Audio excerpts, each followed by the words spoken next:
அனைவருக்கும் என்னுடைய அன்பு வணக்கம். ஆபாசமான படங்களை பார்க்கக்கூடாது, பார்த்தா படிப்பு வராது, கைப்பழக்கம் செய்யக்கூடாது, செய்தால் குற்ற உணர்ச்சி ஏற்படும், தன்னம்பிக்கை போய்விடும், பய உணர்வு ஏற்படும். இது மாதிரி தான் சின்ன வயசில் நமக்கு சொல்லியிருப்பாங்க. எனக்கும் அப்படி தான் சொல்லியிருக்காங்க. இந்த ஆபாச படம் பார்ப்பதும் கைப்பழக்கம் செய்வதும் சரியா தவறா?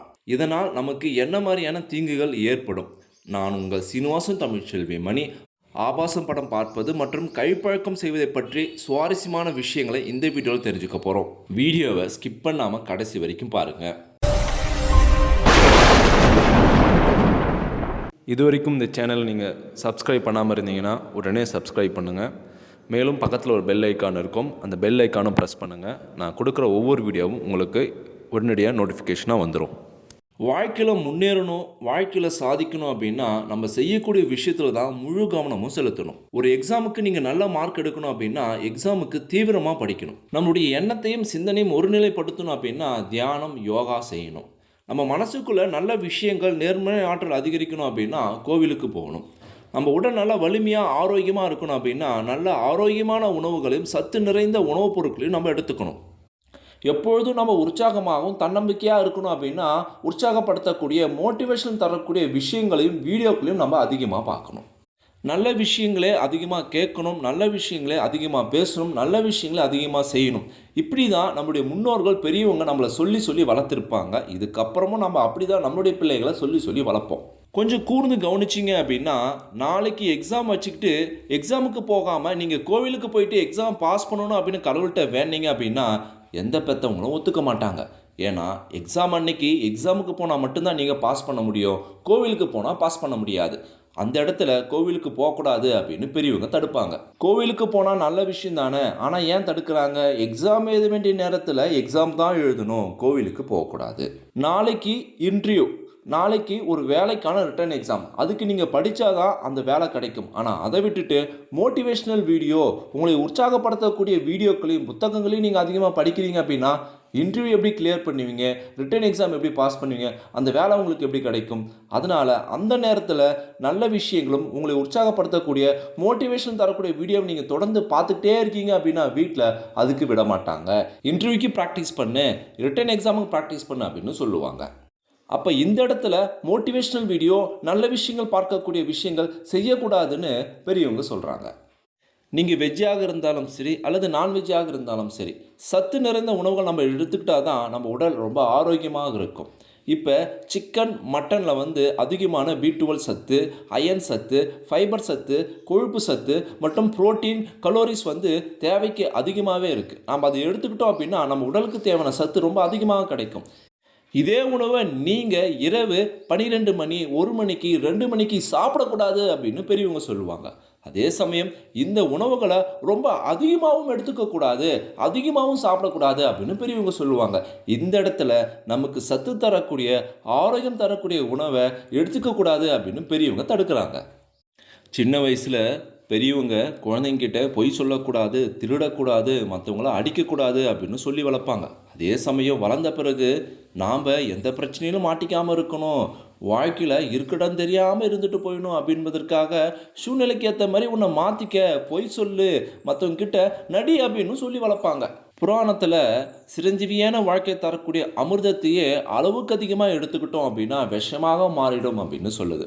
அளவுக்கும் மிஞ்சினால் அமிர்தமும் விஷம். அப்படி இருக்கும்போது இயற்கை சார்ந்த ஒரு விஷயத்தை நீங்கள் செய்வதன் மூலம் குற்ற உணர்ச்சியும் தன்னம்பிக்கையும் போயிடும் அப்படின்னு சொல்வது மிகவும் தவறான ஒரு விஷயம். கடவுளுடைய படைப்பில் ஒரு ஆணுக்கு பெண்ணின் மீது தான் ஆசை இருக்கும், ஒரு பெண்ணுக்கு ஒரு ஆணின் மீது தான் ஆசை இருக்கும். இது இயற்கை.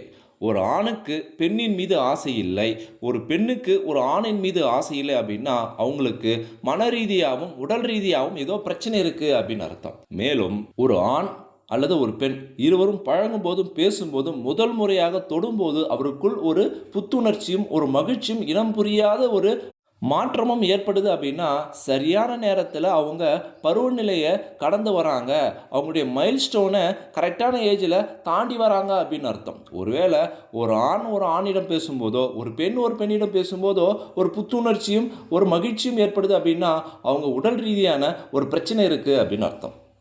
பொதுவாக நம்ம அன்றாடம் செய்யக்கூடிய வேலைகளை செய்யும்போது மட்டும்தான் கவனம் செலுத்துவோம். அடுத்தடுத்த வேலையில் செய்யும்போது செஞ்சு முடிச்ச வேலையை பற்றி நம்ம யோசிக்க மாட்டோம், அதையே நினச்சிட்டு இருக்க மாட்டோம். இவ்வாறு இருக்கும்போது தான் நாம் அடுத்தடுத்த வேலையை நல்ல முறையில் செய்ய முடியும். நாம் எந்த ஒரு விஷயத்தையும் ஓவராக திங்க் பண்ணாமல் இருக்கும்போது தான் அடுத்தடுத்த வேலையை நம்ம சரியான முறையில் நகர்த்த முடியும். நாம் நைட்டு தூங்கும்போது ஏதோ ஒரு விஷயத்தை ஓவர் திங்க் பண்ணுறோம் அப்படின்னா அன்று இரவு நம்ம தூங்க முடியாது. அந்த ஒரு விஷயம் நம்மளை தூங்க விடாமல் தடுத்துடும். அதனால் ஓவர் திங்க் பண்ணாமல் இருக்கணும். இப்போ உங்களுக்கு ஆபாசம் படம் பார்ப்பதும் கைப்பழக்கம் செய்வதும் ரொம்ப பிடிக்கும் அப்படின்னா அது சரியா தவறா? இதுக்கு முன்னாடி சொன்ன எல்லா விஷயங்களுமே இது சரியா தவறா என்பதை உணர்த்துவதற்காக தான் சொன்னேன். நீங்கள் ஆபாச படத்தை பார்க்குறீங்க அப்படின்னா அது பார்க்கும்போது மட்டும்தான் அதன் மீது இருக்கக்கூடிய ஆர்வமும் அதை பற்றின சிந்தனையும் இருக்கும். பார்த்து முடிச்சிட்டிங்க அப்படின்னா அதை பற்றி நினைக்கக்கூடாது, அதை பற்றி சிந்திக்கக்கூடாது, அதை கடந்து வந்துடணும். அடுத்து நீங்கள் என்ன வேலை செய்கிறீங்களோ அதில் முழு கவனம் செலுத்தணும். அவ்வாறு இருக்கக்கூடிய ஒரு நபராக நீங்கள் இருக்கிறீங்க அப்படின்னா ஆபாச படம் பார்க்கலாம். ஆனால் ஒரு சிலர் ஆபாசம் படம் பார்க்குறாங்க அப்படின்னா அது தொடர்பான சிந்தனையிலிருந்து அவங்களால வெளிவர முடியாது, வேற எந்த ஒரு வேலையும் செய்ய முடியாத அளவுக்கு அந்த சிந்தனை அவங்கள மூழ்கடிச்சிடும். அப்படி இருக்கக்கூடிய நபர்கள் எக்காரணத்தை கொண்டும் ஆபாச படம் பார்க்காமல் இருப்பது தான் சரி. எந்த வேலையாக இருந்தாலும் சரி, நீங்கள் செய்யும்போது மட்டும்தான் அதில் முழு கவனமும் செலுத்த வேண்டும். செஞ்சு முடித்த பிறகு அடுத்து நீங்கள் என்ன வேலை செய்கிறீங்களோ அதில் முழு கவனம் செலுத்தணும். அப்படி இல்லையா அது எந்த ஒரு முக்கியமான நல்ல வேலையாக இருந்தாலுமே உங்கள் வாழ்க்கைக்கு உதவியாக இருக்காது. மேக்ஸ் எக்ஸாம் அன்னைக்கு நீங்கள் சயின்ஸ் எக்ஸாமை பற்றி நீங்கள் நினச்சிட்டு இருந்தீங்க அப்படின்னா மேக்ஸ் எக்ஸாமில் ஃபெயில் ஆகிடுவீங்க. எந்த வேலை செய்கிறீங்களோ அந்த நேரத்தில் அந்த வேலையை மட்டும் நினைப்பது மிகவும் சிறந்தது.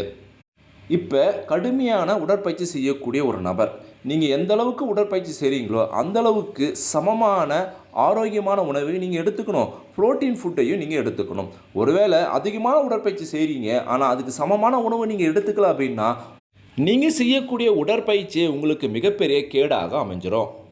நீங்கள் தினமும் கைப்பழக்கம் செய்யணும் அப்படின்னு நினைக்கக்கூடிய நபராக இருக்கீங்க அப்படின்னா கைப்பழக்கம் செய்யும்போது விந்து வெளியேறிடும். அப்போ அந்த விந்து வெளியேறும்போது நம்ம உடம்புல ஒரு ஹார்மோன் சேஞ்சஸ் ஏற்படும். அந்த ஹார்மோன் சேஞ்சஸ் தான் நம்மளை சாட்டிஸ்ஃபேக்ஷன் அப்படின்னு ஒரு நிலைக்கு கொண்டு போகும். அந்த ஹார்மோன் பேர் டெஸ்டோஸ்டெரான் அப்படின்னு சொல்லுவாங்க.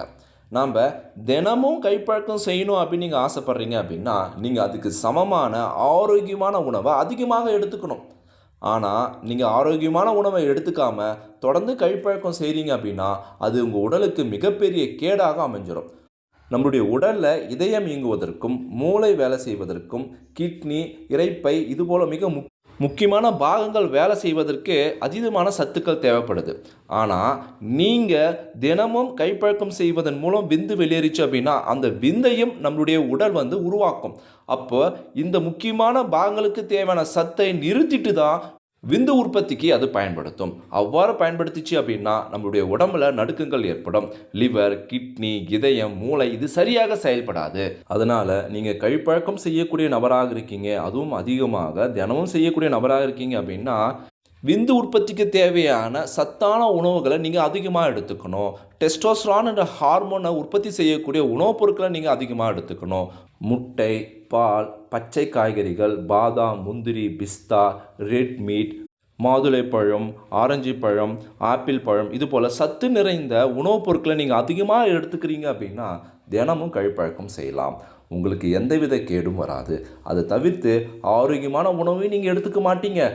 தொடர்ந்து கைப்பழக்கம் செய்கிறீங்க அப்படின்னா உங்களுக்கு மிகப்பெரிய தீங்காகவும் கேடாகவும் அமையும். நீங்கள் தொடர்ந்து ஆரோக்கியமான உணவை அதீதமாக எடுத்துக்கிறீங்க. மேலும் நீங்கள் ஒரு வேலையை செய்யும்போது அந்த ஒரு வேலையில் மட்டும்தான் கவனம் செலுத்துறீங்க. அதனால் தொடர்ந்து நீங்கள் ஆபாச படமும் கைப்பழக்கம் செய்கிறீங்க அப்படின்னா ஒரு விஷயத்தை நம்ம தொடர்ந்து செஞ்சுட்டே இருக்கோம் அப்படின்னா அந்த விஷயத்தின் மீது இருக்கக்கூடிய ஆர்வமும் விருப்பமும் குறைஞ்சிரும். திருமணமான நபர்கள் ஆபாச படம் பார்ப்பதும் கைப்பழக்கம் செய்வதும் ரொம்ப அதிகமாக இருக்குது அப்படின்னா கணவன் மனைவிக்கிட்டே இருக்கக்கூடிய அந்யூன்யம், ஃபிசிக்கல் ரிலேஷன்ஷிப் படிப்படியாக முற்றிலுமாக குறைந்து உங்கள் மனைவி மீதோ அல்லது உங்கள் கணவர் மீதே இருக்கக்கூடிய ஈர்ப்பு, ஆசை இல்லாமலே போயிடும். நம்மளுக்கு ரொம்ப ரொம்ப பிடிச்ச விஷயத்த ரொம்ப அதிகமாக செஞ்சோம் அப்படின்னா அந்த விஷயம் பிடிக்காமலே போயிடும். அதே போல் அந்த விஷயத்தை ரொம்ப செய்யாமலே கட்டுப்படுத்திட்டு இருந்தோம் அப்படின்னா மிருகமாக மாறிடுவோம். அதனால் அளவோடு நீங்கள் எந்த ஒரு விஷயமும் செஞ்சீங்க அப்படின்னா எந்தவித தப்பும் ஏற்படாது. மேலும் சில நேரங்களில் பருவத்துக்கு முன்னாடியே இது போல் விஷயங்கள் செய்வதனால் உடல் ரீதியான பல்வேறு விதமான பிரச்சனைகள் ஏற்படும். நீங்கள் ஒரு ஏஜுக்கு அப்புறம் தான் இதெல்லாம் செய்யணும் அப்படின்னு இயற்கை சொல்லுது. உடல் ரீதியாகவும் மன ரீதியாகவும் நீங்கள் தயாராக இருக்கணும். அந்த காலகட்டத்துக்கு பிறகு தான் நீங்கள் இதை செய்யணும். அப்படி இல்லையா, அதுக்கு முன்னாடியே நீங்கள் செய்கிறீங்க அப்படின்னா மன ரீதியாகவும் உடல் ரீதியாகவும் பல்வேறு விதமான பிரச்சனைகளையும் நீங்கள் சந்திக்க நேரிடும். அதனால் 18 வயசுக்கு குறைவாக இருக்கக்கூடிய நபர்கள் ஆரோக்கியமான உணவை எடுத்துக்கிட்டாலும் சரி, உங்கள் மனதை கட்டுப்படுத்தக்கூடிய வல்லமை இருந்தாலும் சரி, குறிப்பிட்ட ஏஜ் வராமல் வயசுக்கு வராமல் இந்த மாதிரியான படங்களையும் கழிப்பழக்கம் செய்வது முற்றிலுமாக தவறு. நான் சொன்ன விஷயம் உங்களுக்கு ரொம்பவும் பயனுள்ளதாக இருந்திருக்கும் அப்படின்னு நான் நினைக்கிறேன். இப்போ உங்கள் மனசில் குற்ற உணர்ச்சி இருக்கா இல்லையா அப்படின்னு மறக்காமல் கமெண்ட் பாக்ஸில் கமெண்ட் பண்ணுங்கள். இந்த வீடியோவை அனைவருக்கும் ஃபார்வர்ட் பண்ணுங்கள். நம்மளுடைய தமிழ் டெக்னாலஜி இண்டஸ்ட்ரி சேனலை சப்ஸ்கிரைப் பண்ணுங்கள், லைக் பண்ணுங்கள். மீண்டும் அடுத்த ஒரு சுவாரஸ்யமான வீடியோவில் சந்திப்போம். தேங்க்யூ ஃபார் வாட்சிங்.